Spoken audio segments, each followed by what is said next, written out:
तो चलिए, ममता बनर्जी ने सरकार से समर्थन वापस लिया, सरकार पर संकट के बादल छाए और कयास तमाम सारे लगाए जाने लगे। ज्योतिषाचार्यों ने भी इस कयास को स्वीकार किया है। उनका कहना है कि ये संकट अभी छाया रहेगा। हमारे साथ दीपक तिवारी मौजूद हैं। दीपक, आपके पास आएंगे। शुरुआत चूंकि अब ज्योतिषाचार्यों के विचारों से हुई है, उन्होंने साफ तौर पर यह कह दिया है कि अभी सरकार 2014 तक चल जाएगी। हालांकि असमंजस इसको लेकर के बरकरार रहा है और उसके साथ साथ कयास लगाए जाते रहे कि 2014 के पहले ही मध्यावधि चुनाव होगी और इसमें चर्चा पहले से की जा रही थी। लेकिन ममता बनर्जी का जो स्टेप रहा, उनका जो कदम रहा, उसके बाद ये अनुमान और ज्यादा होने लगा। हालांकि लगातार इस बीच मुलायम सिंह यादव भी सरकार को समर्थन देने की बात करते रहे। बावजूद इसके सरकार विरोधी बयान उनके लगातार सामने आते रहे कि 2014 में सरकार को पता चल जाएगा, लेकिन सरकार को हम बचाएंगे। समर्थन वो भी अपना दे रहे हैं। तो फिलहाल जो ज्योतिषाचार्यों का कहना सामने आया है, उनके जो विचार सामने आए हैं, उन्होंने जो भविष्य को देखा है, जिस तरह से वो कह रहे हैं 2014 तक सरकार चलेगी, क्या आधार माने जाएं? जमीन पर हमें, ज्योतिष की बात तो हम नहीं कर सकते ज्यादा, लेकिन जमीन पर हमें ये किस रूप में नजर आने वाला है, आने वाला 2014 तक का वक्त? नहीं, देखिए, निश्चित तौर पर जो स्थितियां बनती हुई दिखाई दे रही हैं, तो उसको देखते तो यही लगता है कि कहीं ना कहीं असमंजस बरकरार है, क्योंकि मुलायम सिंह ने समर्थन तो दे दिया है, लेकिन उसके बावजूद भी सरकार पर लगातार मुलायम सिंह हमले कर रहे हैं। और साफ तौर पर उन्होंने सरकार को चेताया है। कल जो नरेश अग्रवाल सभा के नेता हैं, जो संसद में, जो राज्यसभा में जिन्होंने हाथापाई तक की थी प्रमोशन में आरक्षण मुद्दे को लेकर, उनका तक बयान आया था कि सरकार अगर सही है तो श्वेत पत्र यहाँ पर इन सारी चीजों को लेकर आए। तो कहीं ना कहीं सपा लगातार आक्रामक हो रही है और लगातार एक के बाद एक दांव यहाँ पर अपने फेंक रही है, लेकिन उसके बावजूद सरकार को समर्थन जारी रखने की उसने बात कही है। तो निश्चित तौर पर इसको देखते हुए जो परिस्थितियां, जो समीकरण बनते दिखाई दे रहे हैं, उससे निश्चित तौर पर सरकार संकट में तो यहाँ पर है। क्योंकि सबसे बड़ी चीज क्या है कि बसपा और द्रमुक दोनों ने अभी तक अपने पत्ते नहीं खोले हैं। और निश्चित तौर पर हिंदुस्तान के की अगर बात करें, जो शास्त्रार्थ आज हुआ था हरिद्वार में, ज्योतिष साहब जो अपने विचार वहां पर रखे, मनमोहन सरकार की बकायदा कुंडली बनाकर उन्होंने दिखाई और सारा उस पर चर्चा की कि सरकार बची रहेगी। मनमोहन कहीं ना कहीं सरकार के लिए मुलायम सिंह राहु बन के यहाँ पर आए हैं और राहु इस पूरी सरकार को यहाँ पर बचा रहा है, ये उनका कयास था। और उन्होंने ममता बनर्जी को केतु की संज्ञा दे दी कि ममता बनर्जी की वैसे स्थितियां पैदा हुई है क्योंकि उन्होंने सरकार से समर्थन वापस ले लिया। तो ये राहु और केतु का जो खेल उन्होंने आज हरिद्वार में सारा कुछ हुआ है, शास्त्रार्थ में हुआ है, तो उससे कहीं ना कहीं राहत की बात है मनमोहन सरकार के लिए, अगर वो लोग इस चीज को मानते हैं तो। क्योंकि हिंदुस्तान में एक बड़ा जो वर्ग है, धार्मिक हमारा देश है, बड़ा वर्ग इस सारी चीजों को मानता है, ज्योतिष पर विश्वास करता है। आज के समय में मैं ये नहीं कह रहा हूँ सारी चीजें सही होंगी, लेकिन बहुत बड़ा वर्ग है इस पर विश्वास करता है, जानना भी चाहता है कि वाकई में ज्योतिष में क्या सारी चीजें निकल कर आ रही है। तो ये सारी चीजें हमने भी कोशिश की लोगों के सामने लाने की, जो ज्योतिषों ने वहां पर चर्चाएं की, मनमोहन सरकार के बारे में अपनी टिप्पणी वहां पर की, अपनी राय वहां पर रखी है। तो कहीं ना कहीं मनमोहन सरकार के लिहाज से राहत की बात है, लेकिन जमीनी स्तर पर नहीं दिख रहा है। दीपक, बातचीत को जारी रखेंगे। फिलहाल हमारे साथ एक ज्योतिषाचार्य जुड़ चुके हैं, ओजस्वी जी, उनसे बात करेंगे। स्वागत है आपका ओजस्वी जी। नमस्कार। हाँ, नमस्कार। जानना चाहेंगे, क्या कुछ कहेंगे आप, क्या विचार रखेंगे मनमोहन सरकार के भविष्य को लेकर के? तमाम सारे असमंजस के बादल इस समय छाए हुए हैं, खतरे सरकार के ऊपर, खतरे की घंटी बज रही है। इस पर क्या ज्योतिष आखिर क्या सोचता है, क्या कहता है? जी, सर्वप्रथम जो भारत की कुंडली है जी, उसका लग्न वृक्ष है, जिसका स्वामी शुक्र स्त्री संज्ञा बना है जी, और ऐश्वर्य, शांति, संपन्नता सभी कारक है जी। तो भारत के जो जितने भी राजनेता हैं जी, उनमें सभी जो है ये संपन्नता और ऐश्वर्य से जीने वाले रहेंगे, जो रहे भी हैं आगे। और भारत को विश्व रूप से, मतलब आने वाले 20 वर्षों में कोई ताकत रोक नहीं सकती। किंतु अभी जो मनमोहन सिंह के संदर्भ में आपने कहा है, जी, जी, तो इस समय मनमोहन सिंह कुंडली के अनुसार जो योग बनता है, तो ये सरकार तो नहीं गिरेगी, किंतु मनमोहन सिंह जी का तो ये आखिरी अंतिम जो है कार्यकाल रहेगा। जी, जी। इसके बाद वो किसी भी सत्ता के पद पर नहीं रहेंगे और 25 दिसंबर तक का जो समय है वो काफी क्रिटिकल है इनके लिए जी, इस सरकार के लिए, इस पूरी सरकार के लिए, यूपीए के लिए, जो 25 दिसंबर तक का समय है। बिल्कुल। तो 2014 तक सरकार चल जाएगी? जी नहीं, ऐसा मैंने नहीं कहा। जो सरकार है वो 2013 में गिरेगी। जी, 2013 में गिरेगी। जी जी, 12 में चली जाएगी, लेकिन 13 में निश्चित रूप से गिरेगी। तो मतलब ये जो भूमिकाएं, फिलहाल के जो राजनीतिक हालात बने हुए हैं, ये भूमिकाएं उसी की तैयारी है, क्योंकि 2013 भी बेहद करीब है, कुछ महीनों का वक्त बचा है, 2-3 महीनों का वक्त बचा है। हाल फिलहाल में तो ये सरकार बचने के पूरे आसार हो गए हैं, किंतु जी, जी, अभी जो 25 दिसंबर के बाद, यानी कि जो बातचीत रहेगा 2 वर्ष में, शायद जनता इतनी त्रस्त हो चुकी है सरकार से कि शायद उनको ये नंबर का तोहफा लगे। और ये अगर नंबर का तोहफा नहीं भी रहा तो उनको ये होली या उससे कुछ बाद तक गर्मियों तक त्योहार मिल जाएगा। बिल्कुल। तो बिल्कुल दिवाली नकली जो दिवाली रहेगी जी। वो इस सरकार को बिना रहेगी। बिल्कुल शुक्रिया इन तमाम बातचीत के लिए। तो हमारे साथ ज्योतिषाचार्य ओजस्वी जी जुड़े और उन्होंने दीपक यही कहा है कि 2013 में यहाँ पे थोड़ा सा ज्योतिषाचार्यों में वैचारिक मतभेद भी देखने को मिला है और ऐसे में उनका जो सामने आया है, जो ओजस्वी जी ने जो कहा है, उन्होंने यही कहा है कि 2013 में गिरेगी भूमिका, अब से बनना शुरू हो गई है जो ग्रह नक्षत्र हैं। खंडूरी जी आपके पास में आएंगे। आखिर ये राहु केतु, चूंकि पापग्रह इन्हें माना जाता है राहु केतु को, ऐसे में अब ज्योतिषाचार्यों ने तो मुलायम सिंह जी को राहु बना दिया है यहाँ पर और केतु की भूमिका में ममता बनर्जी को सामने लाने की कोशिश की है। इनको जरा अपने शब्दों में आप बताएं, किस तरह से कहेंगे कि कौन सी क्या भूमिका निभाने जा रहा है राहु केतु? आखिर हैं तो पापग्रह ही। उत्तर जी देखिए, जो हालात आज देश में दिखाई दे रहे हैं जी, खासकर केंद्र में, तो यूपीए एक सरकार की जो स्थिति आज आपको दिखाई दे रही है जी, तो उसको देखकर वो जिस तरह से डगमगा रही है, उसको देखकर एक आम आदमी भी ये बता सकता है कि सरकार का होने वाला क्या है। जी, जी। उसके लिए किसी ज्योतिषाचार्य के पास जाने की आवश्यकता नहीं है। अब जिस तरह की परिस्थितियां आप देख रहे हैं उसमें आप साफ साफ दिखाई दे रहा है कि ये सरकार आगे किस तरह से चलेगी। जी, ये बात सही है कि ये सरकार अभी चलेगी। जी, अभी ऐसी स्थितियां, ममता बनर्जी ने निश्चित तौर पर समर्थन वापस लिया, लेकिन अभी उतना बड़ा नंबर किनारे हटकर नहीं आया है और अभी उसके नाराजगी का कोई कारण भी मुझे दिखाई नहीं देते जी। लेकिन जैसे ही अगर ऐसे कारण उत्पन्न होंगे तो निश्चित तौर पर सरकार का संकट बढ़ेगा। अब इसको आप इस भाषा में, ज्योतिषाचार्य की भाषा में, आप ये ज्योतिष की भाषा में कह सकते हैं कि राहु या केतु की दशा, जैसे उन्होंने बताया कि राहु की दशा, राहु इस समय कांग्रेस के लिए, खासतौर पर यूपीए सरकार के लिए फायदेमंद है। हमारे साथ तो राहु और राहुल दोनों ही हमारे साथ प्रशांत चतुर्वेदी जी जुड़ चुके हैं, ज्योतिषाचार्य हैं, उनसे जरा इन मुद्दों पर राय लेना जरूरी है। प्रशांत जी, स्वागत है आपका नेटवर्क 10 पर। शायद हमारा संपर्क टूट गया है। जी, आप बता रहे थे। मैं कह रहा था कि राहु और राहुल, जी जी, राहुल तो लाडले हैं ही कांग्रेस के, अब राहु भी साथ में कांग्रेस के और यूपीए सरकार के हैं। हाँ बिल्कुल। तो निश्चित तौर पर जो ज्योतिषाचार्यों ने बताया कि राहु की दशा जो है उनके पक्ष में है। जी जी। और वो करीब 6 महीने तक, आने वाले 6 महीने तक सरकार का संकट बहुत ज़्यादा बढ़ने वाला नहीं है। ठीक है, उस पर हमले होंगे जैसा उन्होंने बताया, और केतु 6 महीने बाद सक्रिय होगा जी। तो जब वो सक्रिय होगा तो शायद उस समय ऐसी स्थितियां बनेंगी जैसा कि उन्होंने बताया, ऐसी स्थितियां बनेंगी कि सरकार का संकट बढ़ेगा। लेकिन ज्योतिषाचार्यों की जो बातें हैं उसमें एक विरोधाभास दिखाई देता है। एक तरफ अभी मैंने सुना कि बताया गया कि 2013 तक ये सरकार बिल्कुल चली जाएगी, ऐसा बोला गया। लेकिन उन्हीं ज्योतिषाचार्यों के बीच में कुछ ऐसे भी थे जिन्होंने कहा कि मनमोहन सिंह अपना कार्यकाल पूरा करेंगे। बिल्कुल। तो ये दोनों बातें एक साथ नहीं हो सकती। इसका मतलब कहीं ना कहीं विरोधाभास है, और कहीं ना कहीं जब ये विरोधाभास है तो संभावनाएं कुछ भी हो सकती हैं, कुछ भी हो सकती हैं। तो मुझे ये लगता है कि जो इस तरह की परिस्थितियां हैं उस हिसाब से ये सरकार कार्यकाल पूरा करेगी, लेकिन डिपेंड करेगा कि मुलायम सिंह का अगला स्टैंड क्या होता है, क्योंकि उनका हर दिन स्टैंड बदलता है। बिल्कुल। और यदि उनका स्टैंड बदल गया, अभी हाल में उन्होंने एक स्टेटमेंट भी दिया था कि हम FDI को लेकर प्रस्ताव लाएंगे और ममता बनर्जी अगर लाती हैं तो हम उसमें समर्थन करेंगे। हालांकि जब उनसे ये पूछा गया कि क्या आप समर्थन वापस लेने की जैसी कोई बात होगी, तो उन्होंने कहा कि इस मुद्दे पर, FDI के मुद्दे पर अगर सदन में अगर प्रस्ताव गिरता भी है तो सरकार नहीं गिरेगी। जी जी। तो ये तमाम चीज़ें हैं। मुझे लगता है कि अगर पहले से भविष्यवाणी हो जाती तो फिर तो इस देश के सारे संकट दूर हो जाते जी। तो मैं इन चीज़ों पर तो खैर बहुत ज़्यादा यकीन नहीं रखता हूँ, लेकिन जो परिस्थितियाँ आज की हैं उस हिसाब से मुझे लगता है कि निश्चित तौर पर ये सरकार संकट में है। बिल्कुल। दीपक, आपके पास लौटेंगे। दीपक, जिस तरह से मुलायम सिंह यादव की भूमिका फिलहाल के लिए ज्योतिषाचार्य बता रहे हैं, या फिर वर्तमान सरकार में जिस तरह से सरकार बची हुई है उसमें जो उनकी महत्वपूर्ण भूमिका है, उन्होंने सरकार को सहयोग देने की बात भी की है, सरकार की खिलाफत भी ज़मीन पर जाहिर है। और आपको याद होगा, अगर उत्तर प्रदेश और तमाम जगहों की बात की जाए तो सपा कार्यकर्ताओं ने उग्र प्रदर्शन किया था जब ये बंद का आह्वान किया गया था। 20 सितंबर को उग्र प्रदर्शन किया गया था, सबसे ज़्यादा सपा ने इसका विरोध जताया था। तो ये दो पैरेलल कह सकते हैं, समानांतर दो विचार सपा के सामने आते दिखाई दे रहे हैं।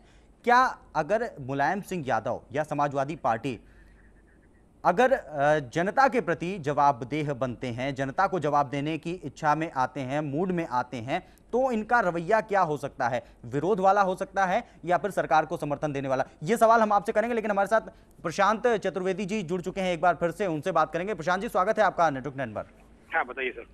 हाँ बिल्कुल प्रशांत जी, जानना चाहेंगे आपसे, मनमोहन सरकार के भविष्य को लेकर के हमारा कार्यक्रम चल रहा है और आप ज्योतिषाचार्य हैं, आपसे जानना चाहेंगे आपके ज्योतिष के माध्यम से जो दृष्टि होती है उसमें आखिर क्या कुछ भविष्य दिखाई दे रहा है मनमोहन सरकार का? देखिए, मनमोहन सरकार पूरा कार्यकाल करेगी जी, और उनके कार्यकाल में कोई अस्थिरता की संभावना नहीं है। मध्यावधि चुनाव बिल्कुल नहीं होगा जी, ये 3 बातें मैं आपको स्पष्ट कर रहा हूँ जी, बिल्कुल। और हाँ, बिल्कुल 101% बात सच है कि मनमोहन सरकार अपना पूरा कार्यकाल करेगी। आप बिल्कुल इसमें हाँ, हाँ। सहयोगी कौन कौन होगा और विरोधी कौन कौन होगा? इसमें विरोध कोई भी नहीं करेगा।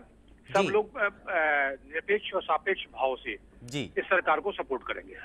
चलिए यहाँ प्रशांत जी एक और सवाल आपसे जुड़ता है कि आखिर यहाँ 2014 तक तो सरकार चल जाएगी, लेकिन इस दौरान जो विरोधों को लेकर तमाम सारे विरोध हो रहे हैं, सड़कों पर विरोध हो रहा है, आखिर अगर इनका कोई ज्योतिषीय प्रभाव है और इनका आकलन हो सकता है तो आने वाले 2014 के जो चुनाव हैं, लोकसभा चुनाव हैं, उनमें इसका क्या प्रभाव पड़ने वाला है? क्या वहां पर कुछ नकारात्मक प्रभाव दिखाई दे रहा है? नहीं, ये बिल्कुल सकारात्मक प्रभाव पड़ेगा इसका। ये विरोध सिर्फ राहु की वजह से हो रहे हैं। जी जी, ये अपने आप शांत हो जाएंगे और ये इतने सकारात्मक प्रभाव देंगे कि दोबारा फिर केंद्र में कांग्रेस की सरकार बनेगी, पूर्ण बहुमत से बनेगी।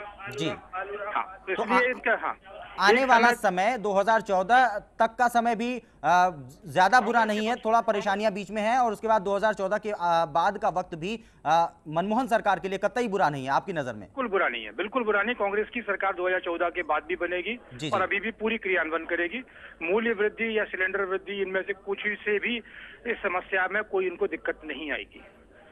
बिल्कुल प्रशांत जी, बहुत बहुत शुक्रिया तमाम बातचीत के लिए। हमारे साथ दीपक प्रशांत जी जुड़े थे और उन्होंने ये कहा है कि 2014 तक इस सरकार को कोई समस्या नहीं है, मतलब सरकार चलेगी, मध्यावधि चुनाव की कोई स्थितियां नजर नहीं आ रही हैं और उन्होंने काफी दावा किया है, 101% उन्होंने अपनी बात को सत्य भी कहा है कि ऐसा ही होने वाला है और सरकार 2014 तक चलेगी, उसके बाद पूर्ण बहुमत से सरकार भी आने वाली है, यानी कि कांग्रेस की स्थिति और मजबूत होने वाली। क्या आपको ये जो फिलहाल के राजनीतिक हालात नजर आ रहे हैं, इनके बीच से कोई ऐसा रास्ता, जाहिर तौर पर ज्योतिष में की दृष्टि अपनी अलग है, लेकिन जमीन पर वो चीजें चरितार्थ होती हुई दिखाई देती हैं, वो अलग अलग रूप में अलग अलग उनके प्रतीक बनते हैं, वो प्रतीक अपने अपने काम करते हैं, तो जाहिर जमीन पर किस तरह से आखिर स्थितियां बनेगी? क्या ये इन प्रभावों से जो फिलहाल पड़ रहे हैं इनसे उबर पाएगी? ऐसा कोई रास्ता बीच में दिखाई दे रहा है आपको? देखिए उत्कर्ष, राजनीति एक ऐसी चीज़ है जहाँ पर कुछ भी संभव है और कभी भी कुछ भी हो सकता है। और जहाँ तक पहले मैं आपका पहला वाला जो प्रश्न है उसका जवाब देना चाहूंगा, जो मुलायम सिंह पे आपने बात की बिल्कुल थी, बिल्कुल, कि मुलायम सिंह एक तरफ समर्थन दे रहे हैं, दूसरी तरफ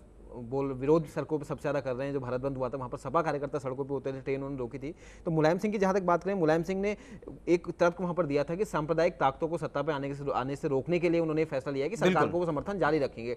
अब सबसे बड़ी चीज ये है कि 6 महीने कुल हुए हैं अखिलेश सरकार के कार्यकाल को यूपी में, और इन 6 महीनों में हम देखते हैं, 6 महीने में कोसी कला की बात करें या मतलब कई ऐसे दर्जन भर से ज्यादा जगह यहाँ पर जहाँ पे ऐसी घटनाएं वहाँ पर हुई, सांप्रदायिक घटनाएं हुई है। और भाजपा ने भी इसी को लेकर मुलायम सिंह पर आरोप लगाया कि यूपी में जब जब सपा का शासन रहा है तब तब सांप्रदायिक दंगे वहाँ पर हुए हैं, सांप्रदायिक घटनाएं वहाँ पर हुई है, हिंसक झड़पें वहाँ पर हुई है। तो एक तरफ से मुलायम सिंह को घेरने का काम यहाँ पर भाजपा ने किया है, जो मुलायम सिंह लगातार तर्क दे रहे थे और सीधे तौर पर मुलायम सिंह का इशारा भाजपा की तरफ था कि सांप्रदायिक ताकतों को आने से हम रोकना देना चाहते हैं। तो निश्चित तौर पर यह तर्क भाजपा के इन बयानों के बाद फिलहाल सपा की कोई प्रतिक्रिया नहीं आई कि इस पर सपा आखिर में क्या कहना चाहेगी, लेकिन निश्चित तौर पर देखा जाए तो वाकई में ऐसी घटनाएं हुई भी हैं और सपा के कार्यकाल में सबसे ज्यादा ये घटनाएं हुई है, ये तो एक अलग बात है। लेकिन मुलायम सिंह जहां तक दांव अपने चल रहे हैं, एक तरफ सरकार को समर्थन देने की बात करते हैं, दूसरी तरफ कहते हैं कि फिलहाल हम समर्थन जारी रख रहे हैं, लेकिन कब तक जारी रखेंगे ये हम नहीं कह सकते। सर मुझे लगता है कि मुलायम सिंह अपने लिए कोई मुफीद रास्ता ढूंढ रहे हैं, या वो चाहते ऐसा है कि कोई ऐसा मुफीद वक्त यहाँ पर आ जाए जहां पर उनको लगता है कि अगर होने की नौबत आती है, मध्य प्रदेश चुनाव की नौबत आती है, तो सबसे ज़्यादा फायदा इसको सपा को मिल पाए। और दूसरी सबसे बड़ी चीज़ है कि मायावती और किस जैसे द्रमुक ने और बसपा ने अपने पत्ते अभी नहीं खोले, तो मुझे लगता है कि हो सकता है कि मुलायम सिंह इस बात का भी इंतजार कर रहे हो कि वाकई में द्रमुक का क्या स्टैंड रहेगा, क्योंकि 18 सांसद है, सरकार की अहम सहयोगी है, फिलहाल सबसे बड़ी सहयोगी पार्टी है जो सरकार में शामिल है। दूसरी तरफ मायावती की बात करें, उन्होंने अपनी स्टैंड नहीं खोले, 21 सांसद मायावती के, तो मुझे लगता है कि मुलायम की नजरें निश्चित तौर पर इन दोनों पर है। और जैसे ही ये दोनों अपने पत्ते खोलेंगे, अगर उसके बाद अगर दोनों लोग समर्थन वापस लेते हैं, सरकार से नाराजगी जाहिर रखते हैं, तो निश्चित तौर पर मुझे लगता है कि कहीं ना कहीं मुलायम सिंह यहाँ पर अपने दांव चल सकते हैं दोबारा से, कि वाकई में दोबारा से वो विचार करेंगे कि वो सरकार को समर्थन देना जारी रखेंगे या नहीं रखेंगे, या फिर एक चीज होगी हाँ या ना, आप या तो समर्थन दो या फिर आप उनका विरोध मत करो। एक तरफ आप समर्थन देते हैं, दूसरा लगातार हर मंच पर जहां जहां उनका नेता जाता है सरकार के खिलाफ बयानबाजी कर रहा है। तो कहीं ना कहीं लगता है कि वो फिलहाल इसी इंतजार में है कि द्रमुक और बसपा अपने पत्ते खोले। दूसरी बात आपने इसके बाद की थी, फिलहाल का क्या ग्राउंड ऐसा नजर आ रहा है कि वाकई में क्या स्थिति बनती दिखाई दे रही है। देखिए अभी की स्थिति एकदम क्लियर है, तृणमूल कांग्रेस सरकार से बाहर हो चुकी है, मुलायम सिंह सरकार को यहाँ पर बैसाखी की तरह सहारा दिए बैठे हैं। अभी सरकार की पूरी कोशिश यही है कि जितने भी छोटे दल हैं उनको साधने की सरकार पूरी कोशिश करी। कल के दिन अगर द्रमुक और बसपा अपना स्टैंड क्लियर करते हैं और माना समर्थन वापस ले लेते हैं, तो उसके बाद मुलायम सिंह सरकार के साथ हो भी ले, तो उसके बावजूद सरकार यहाँ पर बचने की कोई उम्मीद यहाँ पर नहीं है, क्योंकि ऐसी स्थिति में सरकार अल्पमत में यहाँ पर आ जाएगी। यानी कि अगर द्रमुक और बसपा में से एक भी सहयोगी अगर सरकार के साथ रहता है और मुलायम भी रहते हैं, तो निश्चित तौर पर फिलहाल कोई ग्राउंड नहीं दिख रहा है कि यहाँ पर मध्यावधि चुनाव की नौबत आए और निश्चित तौर पर सरकार अपने कार्यकाल पूरा कर सकती है। जहां तक चतुर्वेदी जी की बात है, ज्योतिषाचार्यों की बात है, निश्चित तौर पर उनके अपने अपने अलग अलग तर्क हो सकते हैं। वो सरकार के ग्रहों पर गणना कर रहे हैं, मनमोहन सिंह के जो कुंडली है उस पर गणना कर रहे हैं, उनका अपना अलग अलग मानना है और सभी के अलग अलग तर्क यहाँ पर हैं। तो निश्चित तौर पर उस पर तो हम विश्वास नहीं कर सकते, लेकिन जो लोग मानते हैं, जो लोग उस पर विश्वास करते हैं निश्चित तौर पर, और जो लोग खास तौर पर मनमोहन के हिमायती हैं, कांग्रेस के हिमायती जो चाहते हैं सरकार चले, तो उनके लिहाज से उनके लिए तो अच्छी खबर है ही है। लेकिन फिलहाल का जो सिनेरियो बनता हुआ दिखाई दे रहा है, इसमें कभी भी कुछ भी हो सकता है। और क्योंकि सिर्फ सरकार को जो भरोसा भी कायम है, सरकार लगातार बयानबाजी कर रही है कि हमें समर्थन हासिल है, हम कड़े फैसले वापस नहीं लेंगे, मुझे लगता है सिर्फ इस वजह से कि मुलायम सिंह उनको समर्थन दे रहे हैं।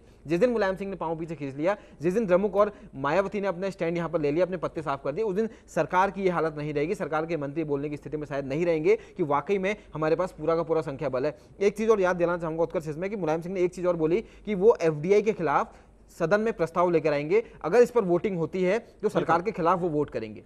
एक तरफ वो सरकार को समर्थन दे रहे हैं और दूसरी तरफ सरकार के खिलाफ सदन में वोट करने की बात कर रहे हैं। अब सोचिए इन चीजों को कि अगर मुलायम सरकार के खिलाफ वोट करते हैं, द्रमुक या बसपा में से कोई एक भी अगर सरकार के खिलाफ वोट करता है, तो निश्चित तौर पर सरकार की दिक्कत तो यहाँ पर बढ़ी जाएंगी। यानी कि मुलायम सिंह सिर्फ अभी एक कह सकते हैं कि हल्की सी एक लकीर या कह सकते हैं एक आखिरी सिरा सरकार को उन्होंने पकड़ा रखा है अपनी साइकिल का कि वाकई में हम आपके साथ हैं, लेकिन जैसे ही उन्हें मौका मिलेगा वो पैडल मार कर आगे निकल जाएंगे, मुझे ऐसा लगता है। बिल्कुल खंडूरी जी, आपके पास में आऊंगा। हालांकि दर्शकों को ये भी बता दें कि मुलायम सिंह किस तरह से सरकार में संकट मोचक की भूमिका निभा रहे हैं, इस पर भी हम बात करेंगे। लेकिन एक सवाल पहले खंडूरी जी आपसे करूंगा। मुलायम सिंह की तरफ से कहा जा रहा है कि सांप्रदायिक ताकतों को सत्ता में आने से रोकने की कोशिश है उनकी, और इसलिए वो सरकार में अपना समर्थन जारी रखे हुए हैं। यानी कि यहां पर यह साफ कहा जा सकता है, मुलायम सिंह को मालूम है कि अगर मध्यावधि चुनाव होता है, समर्थन वापस लेते हैं, सरकार गिरती है, तो सीधे सीधे मध्यावधि चुनाव की स्थितियां आ जाएंगी। बीजेपी तत्काल सरकार नहीं बनाने जा रही है, ये सभी जान रहे हैं, एनडीए सरकार नहीं बनाने जा रही है, मध्यावधि चुनाव की स्थितियां आएंगी। तो ऐसे में मध्यावधि चुनाव में कांग्रेस को तगड़ा नुकसान होने जा रहा है, और कांग्रेस के नुकसान में मुलायम सिंह का भी नुकसान छिपा हुआ है। ये पीछे की राजनीतिक मंशा क्या नहीं है? देखिए उत्कर्ष जी कि मुलायम सिंह यादव को बी फैक्टर से बड़ी एलर्जी है, बीएसपी और बीजेपी, इन दोनों ही से उनको बहुत ज़्यादा। बीजेपी से इसलिए एलर्जी है कि वो उस पार्टी को सांप्रदायिक पार्टी के रूप में देखते हैं। हालांकि वो खुल के नहीं बोलते, लेकिन जो इशारा होता है वो भाजपा के प्रति होता है, क्योंकि उनका वोट बैंक एक खास अल्पसंख्यक जो वोट बैंक है वो उसको अपने पास रखना चाहते हैं, और वही जो समीकरण है ओबीसी और अल्पसंख्यक जो फैक्टर है वो उन्हें जीत दिलाता है। तो उसको तो किसी भी कीमत पर, उसकी कीमत पर वो कोई भी समझौता करने को तैयार नहीं है। दूसरी बात है कि मुलायम सिंह यादव एक ऐसा ग्राउंड तैयार कर रहे हैं, उन्हें मालूम है कि इस बार उत्तर प्रदेश में जब भी चुनाव होंगे, उत्तर प्रदेश में सीटों की संख्या उनकी ज़्यादा होंगी, और यदि वो 40 से ज़्यादा सीटें लाते हैं तो निश्चित तौर पर उनका एक सपना है कि वो देश के रक्षा मंत्री रहे, अब वो देश के प्रधानमंत्री बनना चाहते हैं। बिल्कुल। और ये उनका जो ख्वाब है, वो इस ख्वाब को पूरा करने के लिए पूरा ग्राउंड तैयार कर रहे हैं। अब वो तीसरे मोर्चे को भी कमजोर नहीं पड़ने दे रहे हैं। बिल्कुल। और दूसरी बात है कि आप देखिए कि मार्क्सवादी कम्युनिस्ट पार्टी का भी एक स्टेटमेंट आया था प्रकाश करात का। उन्होंने कहा था कि हम तीसरा मोर्चा बनाएंगे, उसका नेतृत्व करने के लिए मुलायम सिंह यादव तैयार रहे हैं। तो निश्चित तौर पर जो दूसरी, उनको मालूम है कि जो दूसरी पार्टियां हैं, जो तीसरे मोर्चे में शामिल होने वाली पार्टियां हैं, इनकी संभावनाएं उस मोर्चे में शामिल होने की हैं, वो निश्चित तौर पर उनके पीछे आ सकता है। लेकिन अभी भी हालात ऐसे नहीं बने कि तीसरे मोर्चे की कई संभावनाएं मुझे दिखाई देती हैं। अभी बहुत सारे विरोधाभास हैं, जब तक वो विरोधाभास खत्म नहीं होंगे तब तक मुझे लगता नहीं कि तीसरे मोर्चे की कोई संभावनाएं बनती हैं। लेकिन दीपक जी ने ठीक कहा कि सियासत में, राजनीति में सब कुछ संभव है और सूटेबिलिटी के हिसाब से दोस्त और दुश्मन तय होते हैं। तो जहाँ जब एक कॉमन दुश्मन हो जाता है तो तमाम जो दुश्मन होते हैं वो सब एकजुट हो जाते हैं। तो मुझे लगता है कि शायद ऐसी परिस्थितियाँ अगर आई तो फिर तीसरे मोर्चे की संभावनाएं बनेंगी। लेकिन इन तीसरे मोर्चे की जो महत्वाकांक्षाएं हैं वो इतनी ज़्यादा हैं कि मुझे नहीं लगता कि वो उस महत्वाकांक्षाओं को पूरा कर पाएंगी और हो पाएंगी, और उससे जो है फिर एक विरोधाभास। तीसरे मोर्चे का जो परिवार भी बनता आएगा, वो परिवार इतना बड़ा हो जाएगा, संभालना भी तो मुश्किल देखिए, हो जाएगा। वो अभी तक के जो प्रयोग रहे हैं आपने देखे होंगे कि वो कामयाब नहीं रहे। बिल्कुल।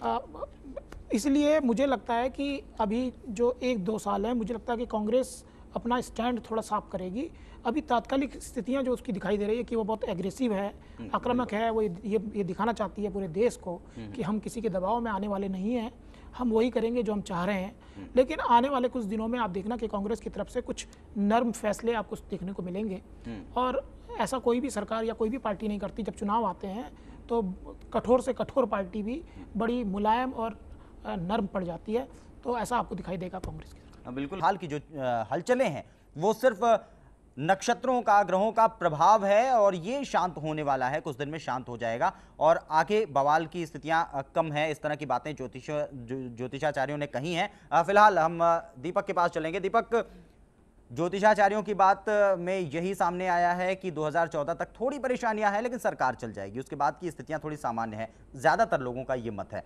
फिलहाल जो 2014 का चुनाव होना है या जब तक सरकार को चलाना है फिलहाल के कार्यकाल में, ये जो बीच में 2G का मामला ले लें या फिर इसके बाद कोयला का मामला ले लें और FDI का मामला ले लें, और साफ तौर पर महंगाई सबसे बड़ा मुद्दा जिसने आम आदमी की कमर तोड़ने का वाकई काम किया है, क्योंकि आम आदमी परेशान हुआ है, उसने अपना विरोध भी जताया है।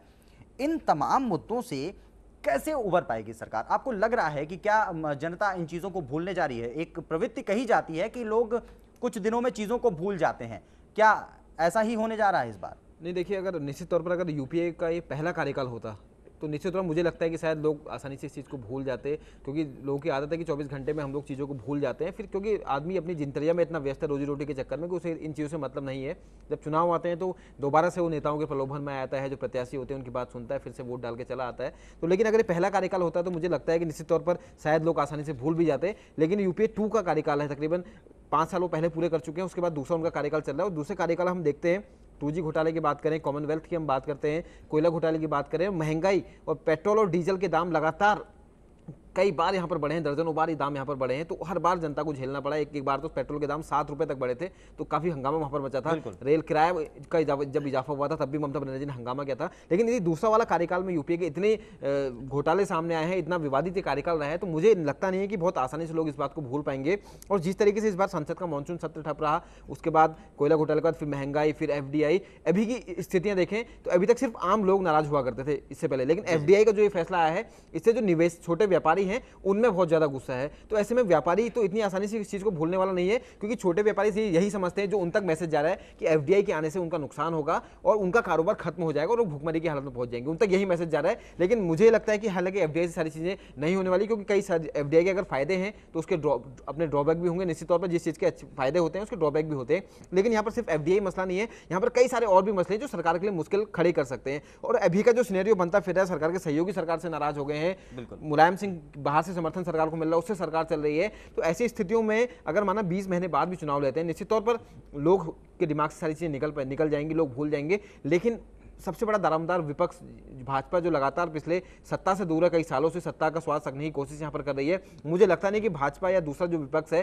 जो लगातार इन मसलों को लेकर सड़कों पर विरोध कर रहा है। मुलायम सिंह यादव की बात करेंगे, जो तीसरे मोर्चे की सरकार बनाने का दावा भी कर रहे थे, टीवी पे हमने देखा कि 2014 में तीसरे मोर्चे की ही सरकार बनेगी। तो मुझे ये नहीं लगता कि भाजपा या दूसरा विपक्ष है वो जनता को इन चीजों को भूलने देगा। कहीं ना कहीं सरकार के सामने मुश्किलें खड़ी होंगी। मैं पहले भी कह चुका हूँ, पहला कार्यकाल होता शायद सरकार की संभावनाएं बन जाती कि दोबारा से सरकार यहाँ पर आ सकती है, लेकिन अभी की स्थिति के बाद बहुत मुश्किल ये लगता है कि मनमोहन सिंह यहाँ पर हैट्रिक कर पाएंगे। तो अभी की स्थितियां तो फिलहाल यही कह रही हैं, लेकिन वक्त बताएगा। आने अभी 20 महीने का वक्त है, 20 महीने में क्या स्थिति देश की रहेगी, जो सरकार ने जो फैसले लिए हैं वो भी कुछ हद तक सामने आ जाएंगे, और आगे सरकार क्या फैसले लेने वाली है इस पर भी बहुत सारी चीजें डिपेंड करेंगी। क्योंकि मनमोहन सिंह ने जो संबोधन देश के नाम दिया था, वहां पर उन्होंने साफ तौर पर बोला था कि कड़े फैसले लेने का वक्त आ गया है, हम कोई फैसला वापस नहीं लेने जा रहे हैं। लेकिन एक चीज उन्होंने और वहां पर चेता दिया था कि कुछ महत्वपूर्ण निर्णय हम और लेने वाले हैं। यानी कि उन्होंने इशारा कर दिया कि आने वाले समय में कुछ एक ऐसे फैसले और आ सकते हैं जो कहीं ना कहीं शायद आपको रास ना आए, जनता को रास ना आए, विपक्ष को रास ना आए। तो ऐसी स्थिति में लोगों की मुश्किलें बढ़ सकती हैं। यानी कि सरकार का स्टैंड साफ है कि वो कड़े फैसले लेगी, लेकिन उसके साथ साथ क्या और घोटाले उजागर होंगे इन 20 महीनों में, क्या और सारी चीजें निकल कर आएंगी? क्योंकि एक ज्योतिषाचार्य ने यह भी अभी बोला, हमने सुना था कि कई सारे घोटाले और उजागर होंगे। हालांकि ज्योतिषाचार्य ये कह रहे हैं हम इस बात को नहीं मानते, हो सकता है जो लोग मानते हैं वो लोग समझते होंगे इस चीज को, लेकिन अगर ऐसा होता है वाकई में, उनकी बात में अगर दम है, तो निश्चित तौर पर फिर मुझे नहीं लगता कि कोई ग्राउंड हैट्रिक करने का मनमोहन सिंह को यहाँ पर पूरा होता दिखाई देगा। दीपक, कुछ दिन पहले एक खबर थी, उस पर विशेष नजर आपने ही रखी हुई थी, शायद आपको अभी याद भी आ रहा हो। कांग्रेस का जो विश्वास है, कांग्रेस के तमाम एक नेता की बात कर रहा हूं, जिनका बयान सामने आया था कि जनता की भूलने की प्रवृत्ति होती है। बोफोर्स का मामला भूल गई थी, तो एक बार फिर से जनता इन तमाम मुद्दों को भूल जाएगी, कांग्रेस के जो आरोप हैं वो भूल जाएगी, ये जो कुछ जिन आरोपों में घिरी हुई है। तो कांग्रेस के नेता, इसका मतलब ये इस अति विश्वास में है कि जनता भूलने जा रही है, ये सारी समस्याएं कुछ छोटे मोटे मरहम के जरिए इन्हें भुलाया जा सकता है, यही धारणा है फिलहाल? नहीं, देखिए, पहले वाकई में ऐसी स्थिति रहती थी, लोग भूल जाते थे, लोगों को इन चीज़ों से मतलब शायद नहीं होता था, और इतने बड़े स्तर पर घोटाले भी नहीं होते थे, लाखों करोड़ों रुपए का देश के सरकारी खजाने को नुकसान नहीं पहुंचता था। अभी की स्थिति हम देखें, रामदेव के आंदोलन की बात करें, अन्ना के आंदोलन की बात करें, इन्होंने बहुत ज्यादा इफेक्ट यहाँ पर डाला है। इस बार लोगों ने भूलने की कोशिश भी की है, तो इन लोगों ने लोगों को भूलने यहाँ पर नहीं दिया है। और एक बड़ा जन आंदोलन यहाँ पर क्या है, सरकार की यहाँ पर हालत खराब हो गई थी, सरकार कहीं ना कहीं ये परेशान थी कि वाकई में कैसे इस आंदोलन को खत्म किया जाए, और सरकार ने नजरअंदाज भी किया। और सुशील कुमार शिंदे की जिस बयान की आप बात कर रहे हैं कि उन्होंने बोला था कि लोग बोफोर्स घोटाला जैसे भूले, इन चीजों को ही भूल पाएंगे, तो उस पर भाजपा का जो बलवीर पुंज भाजपा नेता, उन्होंने जो प्रतिक्रिया दी थी काफी अच्छी मुझे याद आती कि जब बोफोर्स घोटाला हुआ था उस समय, तो उसके बाद 1989 में जो आम चुनाव हुए थे उसमें कांग्रेस का सुपड़ा साफ हो गया था। यानी कि कांग्रेस को उस चीज को भी नहीं भूलना चाहिए कि अगर लोग भूल जाएंगे तो अगले चुनाव में शायद आप भी भूल जाओ कि आप सत्ता में रहोगे। तो हो सकता है ये चीजें लोगों को भी रिमाइंड हुई है, लोग भी इस चीज पर विचार करेंगे। लेकिन मुझे लगता है कि अन्ना का आंदोलन, रामदेव का आंदोलन, उसके बाद इतने बड़े बड़े घोटालों का उजागर होना और विपक्ष का अब आक्रामक होना, तो उसके बाद मुझे नहीं लगता कि लोग आसानी से अब इन चीज़ों को भूल पाएंगे, और ये लोगों को इस चीज़ को लेकर भूलने पाएंगे। और केजरीवाल जो लगातार अभी तक अन्ना के साथ थे, उन्होंने अपना राजनीतिक दल बना लिया है, तो वो भी देश भर में घूमकर इसके खिलाफ क्या कहते जहर उगलेंगे। अन्ना हजारे ने क्लियर कर दिया कि वो देश भर में घूमकर ईमानदार प्रत्याशी को वोट देने की यहाँ पर अपील करेंगे। तो कुल मिलाकर देखा जाए तो अब ऐसी स्थिति बन गई है, अब ऐसे इतने सारे लोग यहाँ पर खड़े हो गए हैं जो जनता को इस चीज़ को नहीं भूलने देंगे। अब सब कुछ निर्भर करेगा जनता के विवेक पर, क्या वाकई में उन्हें ये घोटाले चाहिए कि देश का विकास चाहिए, कि यही सारी चीज़ें उन्हें चाहिए कि जो मेहनत की कमाई, जो टैक्स वो देते हैं जनता को, वो पैसा नेताले घोटाले में उड़ा दें अपनी, और ऐस वो करें, विदेशों में काला धन वहाँ पर जमा करें। कि अब जनता के विवेक पर सब कुछ निर्भर करेगा, और सबसे बड़ी ताकत जनता के हाथ में ही होती है। 2014 के चुनाव में शायद जनता को ये दिखा भी देना होगा। मैं ये नहीं कह रहा हूँ कि आप कांग्रेस का वोट मत दो, लेकिन जो लोग ईमानदार नहीं है, जो लोग लगातार भ्रष्टाचार कर रहे हैं, भ्रष्ट रहे हैं, तो निश्चित तौर पर जनता का गुस्सा कहीं ना कहीं वहाँ फूटना चाहिए, आक्रोश फूटना चाहिए। और जनता को उन लोगों को एक बार सबक सिखा देना चाहिए कि आप बार बार हमारे साथ खिलवाड़ नहीं कर सकते। एक बार आपने किया, हमने उस चीज को माफ कर दिया, लेकिन बार बार अगर आप ऐसा करोगे तो हम भी आपको सत्ता से बाहर कर देंगे, क्योंकि असली ताकत हमारे हाथ में है। उत्कर्ष, बिल्कुल खंडूरी जी, आपके पास आएंगे। बीजेपी और कांग्रेस, अब दोनों की बात, अब चूंकि कांग्रेस के भविष्य की बात हो रही है, मनमोहन सरकार के भविष्य की बात हो रही है, बीजेपी को पीछे नहीं छोड़ा जा सकता। बीजेपी, ये जो तमाम सारे पहले तो आरोप लगे सरकार के ऊपर, तमाम सारी ये जो संकट सामने आए, इन सब के दौरान अन्ना के साथ लोगों की सद्भावनाएं जुड़ी, रामदेव ने मुद्दे उठाए, काले धन का मुद्दा उन्होंने उठाया, उसमें लोगों की उनकी भावनाएं जुड़ी, लोगों का जनमानस उनके साथ में जुड़ा, काफ़ी संख्या में जुड़ा अन्ना और रामदेव के साथ में। ये जो घोटाले, भ्रष्टाचार के मामले सामने आए, 2G हुए, कोयला हुए, तमाम हुए, ये सब कुछ जो मामले सामने आए, इसने सरकार की किरकिरी कराई।